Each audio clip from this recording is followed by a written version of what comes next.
Pemerintah telah menyalurkan bantuan langsung tunai BLT subsidi gaji tahap pertama dan kedua kepada 3,6 juta pekerja yang bergaji di bawah 5 juta rupiah. Sementara BLT tahap ketiga disalurkan kepada 3,5 juta pekerja. Namun Menteri Ketenagakerjaan Ida Fauziah meminta bantuan subsidi gaji yang sudah disalurkan untuk segera dikembalikan.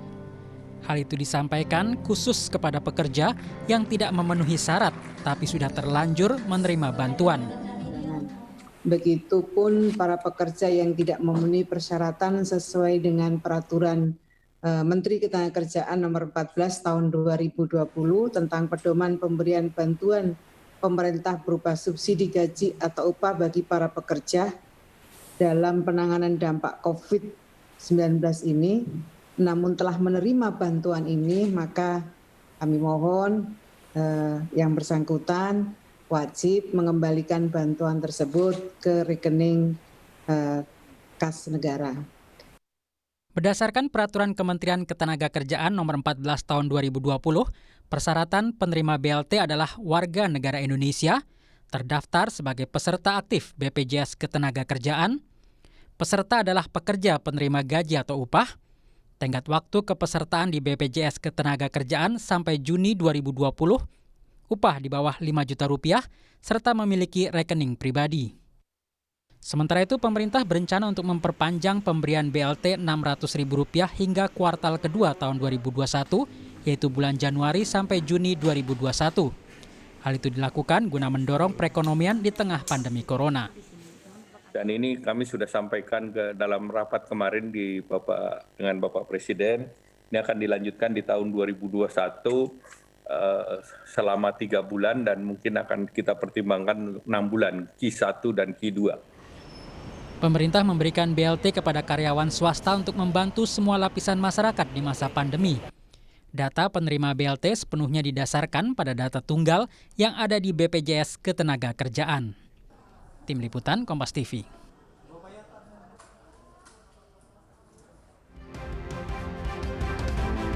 Dan untuk membahas mengenai pelaksanaan bantuan langsung tunai subsidi gaji ini, kita akan membahasnya bersama Dirjen Pengadilan Hubungan Industrial dan Jaminan Sosial Kementerian Ketenagakerjaan, Hayani Rumondang. Selamat malam, Bu Hayani.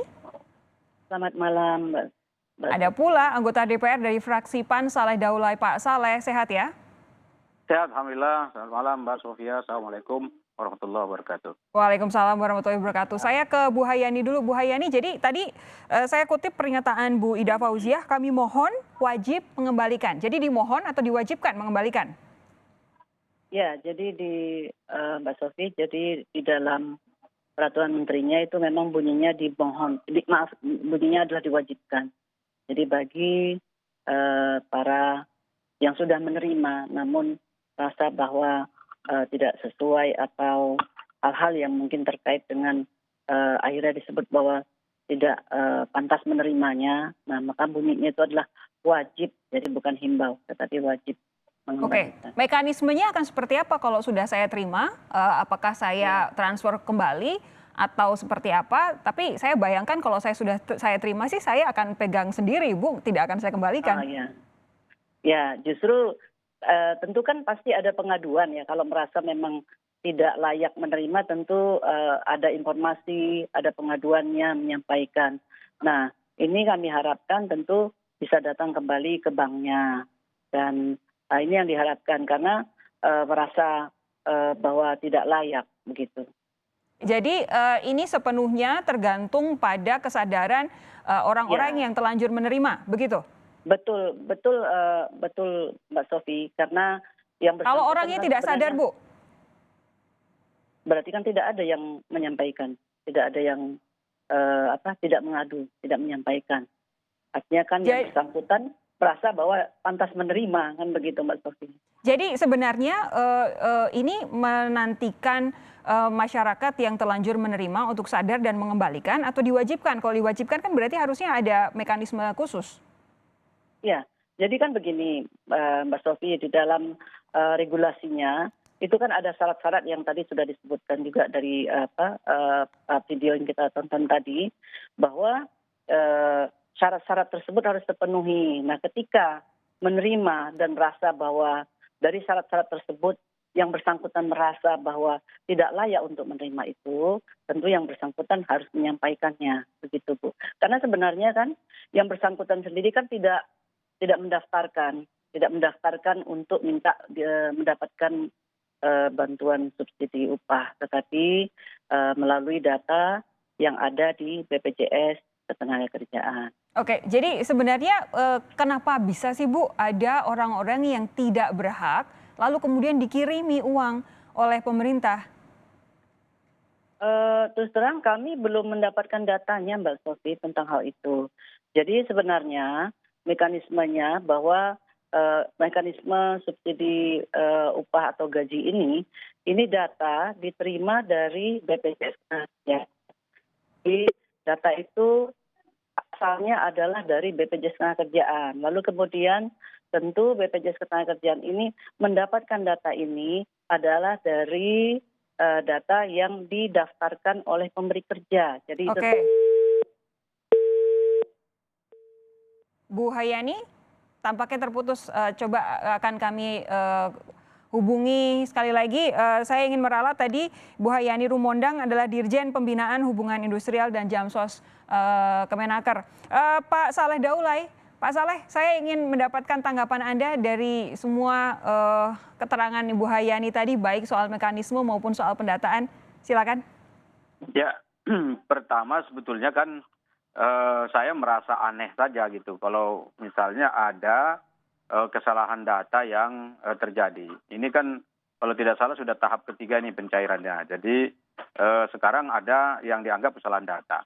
Dari awal pelaksanaan program ini kita sudah wanti-wanti sebetulnya kepada Kementerian Tenagakerja untuk segera mengecek semua data yang dimiliki oleh BPJS Ketenagakerjaan atau BP Jamsostek.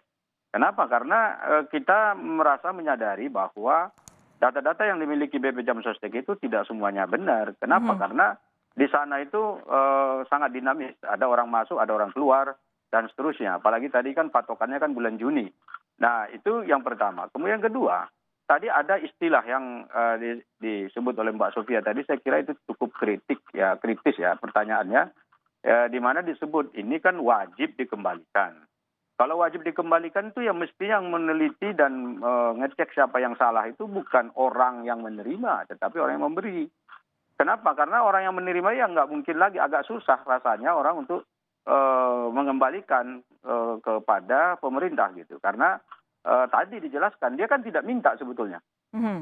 Tetapi memang karena namanya tercatat di BP Jamsostek itu akhirnya dia menerima gitu. Nah kemarin kan awalnya pernah saya tanya juga kepada menterinya ya, kepada Menteri Tenaga Kerja secara langsung ini dalam rapat, mengapa sih jumlah penerimanya itu 15,7 juta orang misalnya gitu kan. Mengapa tidak 20 juta? Kenapa enggak 25 juta misalnya? Nah disebutkan itu karena data yang dimiliki oleh BP Jamsostek ya, terkait dengan para pekerja kita yang terdaftar sebagai peserta BP Jamsostek yang gajinya di bawah 5 juta dan memenuhi persyaratan yang disebutkan tadi itu jumlahnya 15,7 juta orang. Makanya 15,7 juta itu yang menerima. Nah sekarang ternyata yang 15,7 juta itu katanya ada yang salah. Nah berarti kan dari awal ini pemberian angka ini atau nilai total bantuan subsidi upah ini sebetulnya sudah bermasalah karena memang tidak sesuai. Nah kemudian waktu kita tanya kepada BP Jamsostek ya, kita juga pernah mengundang mereka rapat bersama dengan Kementerian Tenagakerja. BP Jamsostek waktu itu mengatakan kita sudah memverifikasi data-data. Waktu itu mereka sudah menerima kurang lebih 13,8 juta rekening ya, nomor rekening. Dan kemudian nomor rekening itu kan mereka akan verifikasi validasi lagi. Nah kemudian pada waktu kita tanya waktu itu, yang sudah ready untuk di-store dan ditransfer itu adalah sebesar 2,5 juta dari total 15,7 juta. Nah ini kan data-data seperti ini sebetulnya kan masih sangat simpang siur ya. Karena pertama dibutuhkan 15,7 juta orang, rekening yang masuk baru 13,8 juta, kemudian yang sudah ready waktu itu 2,5 juta, kemudian yang berikutnya sekarang ada persoalan ternyata ada banyak data yang semestinya tidak menerima tapi menerima. Nah ini kan agak repot. Padahal di lain pihak Mbak Sofi, itu banyak sekali orang atau para pekerja lain yang non formal, yang tidak terdaftar di BP Jamsostek yang sangat membutuhkan. Nah, tetapi itu kan belum ada skemanya, Oke. belum ada bantuan yang diperuntukkan pada mereka begitu. Baik, jadi kalau kemudian menggunakan data dari BP Jam Sostek yang katanya sudah diverifikasi pada bulan Juni, tidakkah kemudian Kementerian Tenaga Kerja memverifikasi ulang atau mengecek ulang? Akan dijawab oleh Bu Hayani sesaat lagi. Tetap bersama kami. Sapa Indonesia Malam segera kembali.